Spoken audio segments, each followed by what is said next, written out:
And it's an Only Scott episode. Lucky you. Episode 28, I believe. God damn.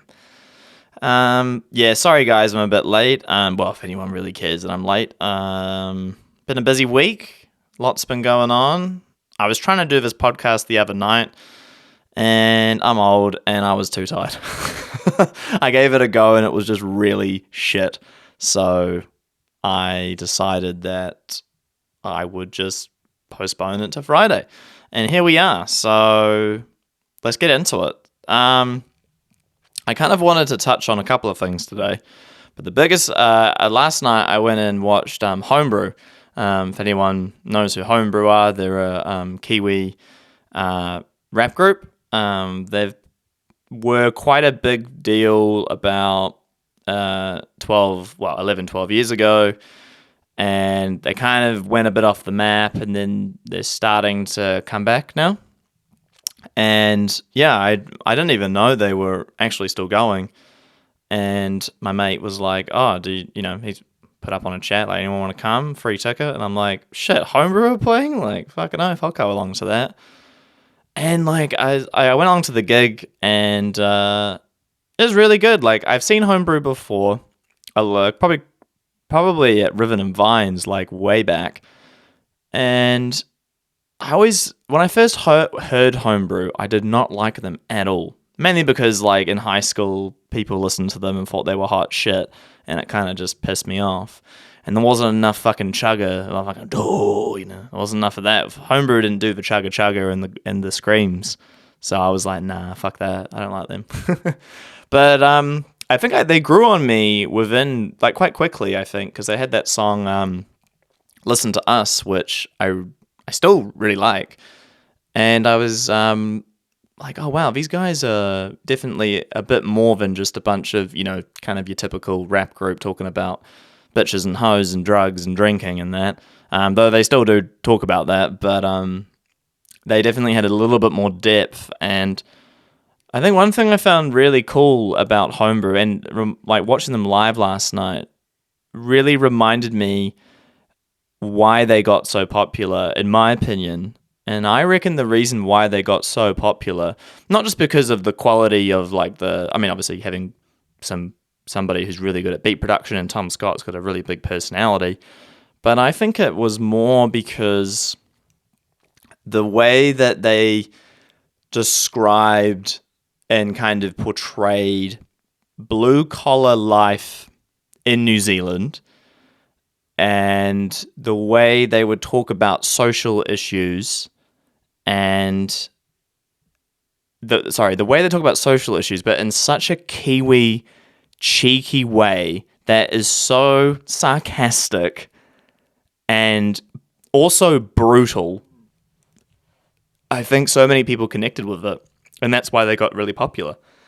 I mean, just thinking, like, I watched last night, like watching them last night, and they had like some of their classics, like Bad Whiskey and, Alcoholic and things like that. And they're a bit tongue in cheek. And then there's actually like this quite dark underlying message. Same with when they did Listen to Us, which is a really great song, check out. They didn't do Benefit though. I was a bit upset about that because I love that fucking song. Such a good song. Just talking about being on fucking welfare or the benefit and what it's actually like, and sort of they do it in a way that just really captures I think a lot of just those little cultural nuances of telling the story about what it's like being on the benefit, and like getting the beers and not really looking for a job, and just saying funny shit. Like, I was listening to the song before I went to watch them live, and just as one lyric just cracks me up, just like, oh, shout out to our case manager. Fucking funny, man. So yeah, it was really great seeing them. And also their song that really struck a note with me, but I hadn't listened to in a long time, was Bourbon and Coke. Fuck me, that's a deep song. And as I was watching, I was like, man, I was so wrong to not like these guys when they came out. Like, I'm not really a big hip-hop or kind of rap guy anyway, but you got to appreciate how clever and musical they are, because I think compared to a lot of other rap groups, these guys are definitely much more musical, and they seem to have a very good kind of finger on like social and cultural, I guess, kind of what's happening.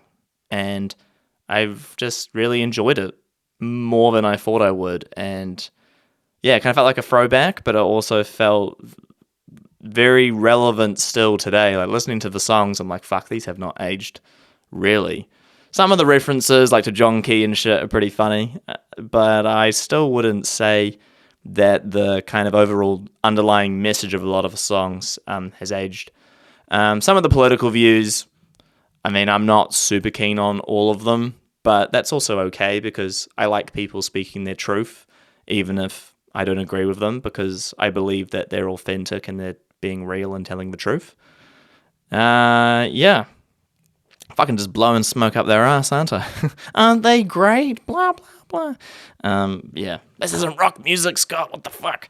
Yeah. Well, fuck, guys. I also listen to hip hop sometimes. Only when it's from Avondale. So, there you go. So, Homebrew actually wasn't my main focus of my fucking chat today. The actual main focus that I wanted to get into more of was about record labels.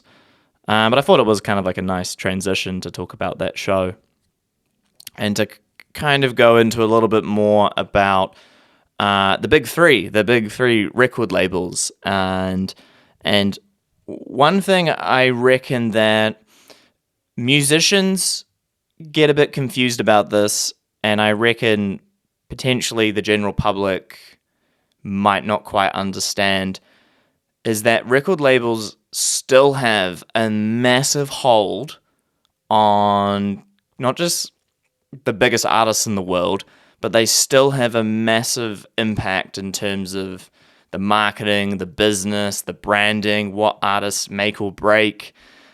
These record labels still, to this day, run the fucking show. They just do, whether you like it or not. And that's definitely, in my opinion, something that I'm not always that keen to hear about, but it's just the truth.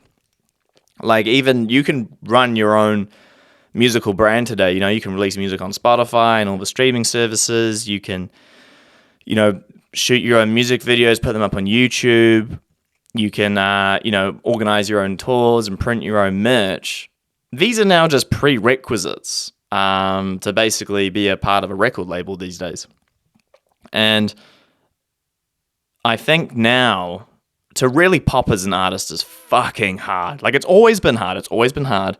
But I think now, just because of the just mass amount of music that is uploaded to Spotify and the streaming services every day, and even the music videos I can put up on YouTube, there's just so much competition. There's so much music out there. There's so much to sift through. And these record labels, I think they understand now. Probably not just now, like probably 10 or so years ago, after all the torrenting. And I think after they probably did...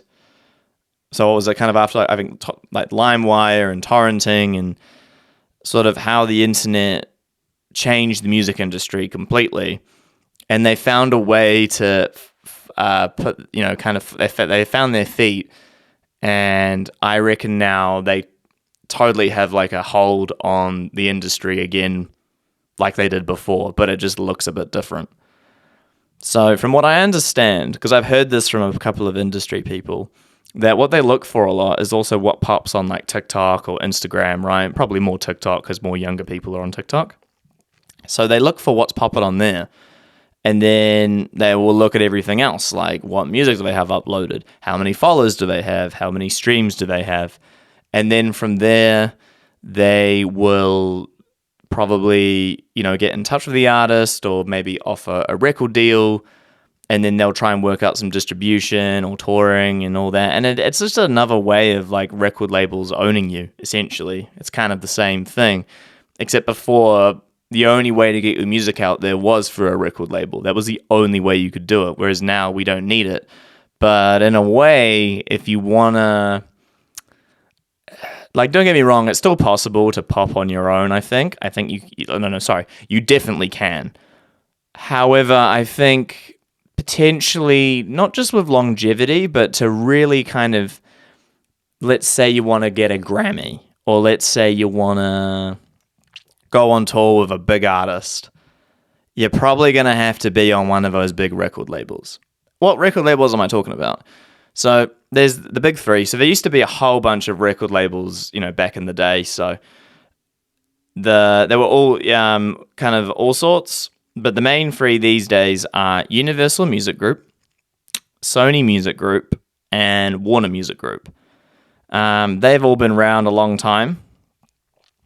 And the other big label that some people might remember is EMI.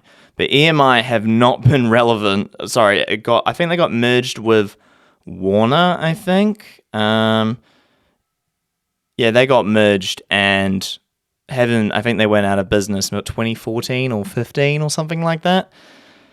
It just is what it is, But these record labels still run the show, man. So I've got a couple of stats in front of me right now. So Universal Music Group, global market share of 32%. And Sony Music Group have a global market share of 22%. Warner Music Group have a market share of 16%. So they still, run the show pretty much in terms of, distribution of music, probably have a lot of control in terms of a lot of the artists out there who are selling a lot. And, that's just what it is. They also own a shitload of independent labels, and there's a whole umbrella. I'm not going to go through the hierarchy of all of them, but just as an example, Universal Music owns a shitload of record labels. They also own, just to note a few, Abbey Road Studios. They own Def Jam Recordings, if you know, the hip hop label, Capitol Music Group, Virgin Music, people might remember, or Island Records. And then Sony Music also owns a shitload of their own. They own RCA Records, Columbia Records. They also have all the different Sony music groups across all the world, like Japan, UK. So there's a shitload of ownership there. And then Warner Music is also massive as well. You've got all the Warner artists, but then you've got I think they own, I'm just looking at it here, Asylum Records. I've heard Fueled by Ramen for all the pop punk and metal, and then they have Roadrunner Records for Slipknot were big. I don't think they're on Roadrunner anymore, but they were for a long time. So these companies still have a massive hold on current music and all the music business the music business in general. They still have a massive, kind of hold on this to this day. And the revenue is still massive. So currently I'm just looking at Universal Music Group.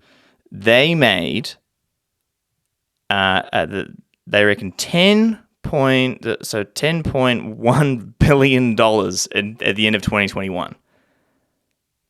And everyone's like, oh, music is dead. No one pays for music anymore. Well, someone's making a fuckload of money. I mean, obviously, you got to understand that they also own a shitload of these, lesser labels, and they still have control over them and, whatever. But 10 billion? Fuck.